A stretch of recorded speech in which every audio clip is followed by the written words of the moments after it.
अपना YouTube channel PS education institute. आज मैं आपके लिए कुछ ग्रामर की पहचान यानी कि प्रेजेंट से टेंस से रिलेटेड वीडियोस लेकर के आया हूं, जो आने वाले सभी एग्जामों के लिए इम्पोर्टेंट रहने वाली है, क्योंकि यहां से एरर डिफाइंडिंग किए जाते हैं।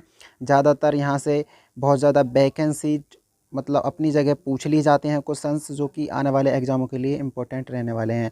तो मैं आपको सबसे पहले मैं प्रेजेंट इंडेफिनिट की पहचान के बारे में बताऊंगा कि आप प्रेजेंट इंडेफिनिट की पहचान कैसे करेंगे। तो सबसे पहले इसको ओपन किया मैंने, ओपन करने के बाद देखा प्रेजेंट इंडेफिनिट की पहचान। तो सिंपल प्रेजेंट टेंस के वाक्यों में काम का होना या करना पाया जाता है। इन वाक्यों के अंत में ता है, तू है, ती है, ते है आदि शब्द पाए जाते हैं। जी हाँ, जिन हिंदी वाक्यों के अंत में ता है, ती है, ते है आदि शब्द पाए जाते हैं वो प्रेजेंट इंडेफिनिट के टेंस कहलाते हैं।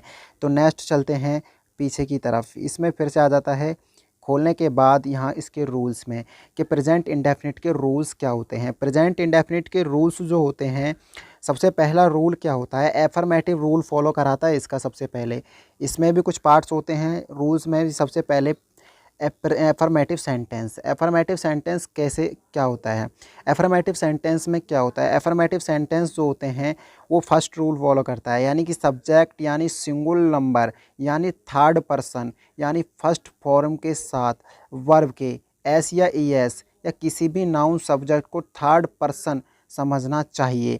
यानी अब आपको मैं रूल्स बस आप नोटबुक में नोट करते रहिए, मैं आपको इसके कुछ बताता चलूँगा कि किस तरीके से आएगा।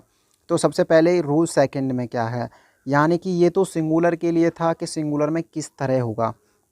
सेकंड में क्या है कि सब्जेक्ट और वो जो प्लूरल नंबर होगा यानी जो बहुवचन संख्या होगी उसमें फर्स्ट में एस या ई एस नहीं जोड़ा जाता। इसमें क्या था, इसमें क्या था कि इसमें एस या ई एस जोड़ा जाता है, लेकिन इसमें ई एस नहीं जोड़ा जाता। इसका ये चीज़ वॉल्यू बहुत अच्छी है कि इसमें एस या ई एस जोड़ा जाता है। आपको ये याद रखना है कि इसमें एस या ई एस जोड़ा जाता है कि जो सिंगुलर नंबर होगा, और जो प्लूरल नंबर होता है उसमें एस या ई एस नहीं जोड़ा जाता है, जैसे कि यहाँ पर सेकंड रूल में नहीं जोड़ा गया है।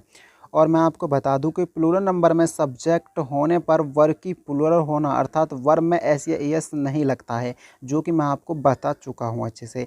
एग्जांपल्स मैं आपको बताऊंगा बाद में, अच्छे से लर्निंग कराऊंगा। नंबर रूल्स क्या होता है, नंबर रूल्स 3 में होता है यू के साथ वर्ब में एस या ई एस नहीं लगाई जाती। क्यों, क्योंकि यू जो है एक तुम होता है यानी कि बहुत सारे यानी प्लूरल नंबर होता है, इसलिए इसमें एस या ई एस नहीं लगाया जाता। यहाँ से एक नोट पॉइंटेड बात है, यहाँ को एक नोट पॉइंटेड बात करनी है कि जो एरर डिफाइंडिंग करने के लिए बहुत इंपॉर्टेंटिंग होती है। सबसे पहले होता है सिंपल प्रेजेंट का पुराना नाम प्रेजेंट इंडेफिनिट था, और बी वर्ब की मेन फॉर्म यानी बेसिस फॉर्म को फर्स्ट फॉर्म से सदैव प्लूरल होता था। उसे सिंगुलर बनाने के लिए एस या ई एस जोड़ना पड़ता है। ये इसकी नोट पॉइंटेड बात है, आपको ध्यान रखना है। सिंपल प्रेजेंट को पहले प्रेजेंट इंडेफिनिट भी कहा जाता था, लेकिन अब भी बोला जाता है, लेकिन अब कम यूज किया जाता है इस चीज़ को। नेगेटिव रूल के बारे में पढ़ लेते हैं, इसके नेगेटिव रूल्स क्या होते हैं। नेगेटिव रूल आपके लिए बहुत अच्छे रहने वाले हैं, टेंस आपके लिए बेस्ट रहेगा। आप लर्निंग करना इसी बेस्ट तरीके से, और आपको साथ के साथ ही नोट करके चलना है। फर्स्ट रूल इसका क्या होता है कि एक वचनकर्ता के साथ यानी सिंगुलर के साथ वर्ब की फर्स्ट फॉर्म में डज नॉट का प्रयोग किया जाता है। कितनी अच्छी बात है, यानी कि आपको ध्यान देना है इस चीज़ पे कि क्या कहना चाहता है सेंटेंस में। इसमें एक वचनकर्ता के साथ वर्ब की फर्स्ट फॉर्म में पहले डज नॉट का प्रयोग किया जाता है, ठीक है। उसके बाद देख लेते हैं क्या है, सब्जेक्ट सिंगुलर नंबर थर्ड यानी थर्ड पर्सन डज या नॉट। ये फॉर्मूला आपके लिए यूजेबल होगा, यानी कि सिंगुलर सब्जेक्ट, ये आपके लिए फॉर्मूला बहुत अच्छा रहने वाला है, यानी कि आपके लिए फॉर्मूला बढ़िया रहेगा। यानी सिंगुलर सब्जेक्ट यानी, और यहाँ पे आएगा पर्सन और फिर डज नॉट फिर फर्स्ट फॉर्म और उसके बाद कुछ नहीं आना। उसके बाद सेकंड रूल है बहुवचनकर्ता के साथ। मैं आपको बता देता हूँ, ये भी आपके लिए बहुत अच्छा रूल है कि आपके लिए रूल क्या रहने वाला ये है। बहुवचनकर्ता तथा आई वी यू दे के साथ, ये बहुवचनकर्ता होते हैं हमारे, आई वी यू दे के साथ डज नॉट का प्रयोग किया जाता है। आपको बता दूं मैं, इसमें क्या होगा, सिंगुलर यानी प्लूरल नंबर यानी आई वी यू दे या उसके साथ डज नॉट, ये उसका फॉर्मूला है, ये डज नॉट प्लस वर्ब की फर्स्ट फॉर्म के साथ लगाया जाता है। और मैं आपको बता दूं इसमें एक इम्पोर्टेंट है कि आई हमेशा प्रेजेंट में बहुवचन होती है, जबकि वो बहुवचन नहीं होती, लेकिन प्रेजेंट में ही वो बहुवचन होती है। और मैं आपको एक लास्ट रूल्स है जो नेगेटिव का है, आपको मैं बता देता हूँ नेगेटिव का रूल्स क्या है। अगर वाक्य में कभी नहीं हो तो वर्ब से पहले नेवर लगाते हैं, उसके बाद डू या डज नहीं लगाते हैं। कितनी सिंपल बात है। अगर आपको ऐसा सेंटेंस मिल जाए कि मैं कभी नहीं जाऊंगा, मैं कभी नहीं करूंगा, वो नहीं करूंगा, तो इस वजह से उसमें नेवर का प्रयोग किया जाता है। और नेक्स्ट यह रूल है आपके लिए इंटेरोगेटिव रूल्स। इंटेरोगेटिव रूल्स में भी दो रूल्स फॉलो करते हैं। वो कौन कौन से रूल फॉलो होते हैं मैं आपको अभी बताऊँगा कि रूल फॉलो कौन से होते हैं। तो फर्स्ट रूल है इसका कि फर्स्ट रूल में क्या होता है,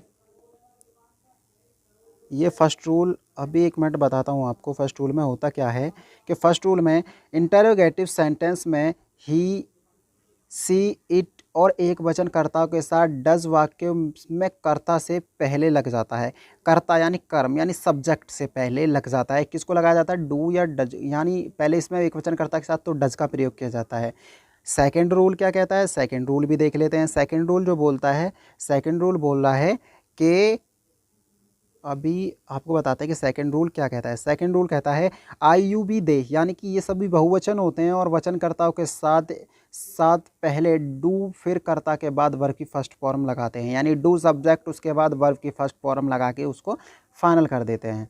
आपको समझ में आएगा जब मैं सेंटेंस बनाऊंगा ना, तो मैं आपको एक एक चीज़ क्लियर करा दूंगा, बिल्कुल एक एक चीज़ क्लियर करा दूंगा।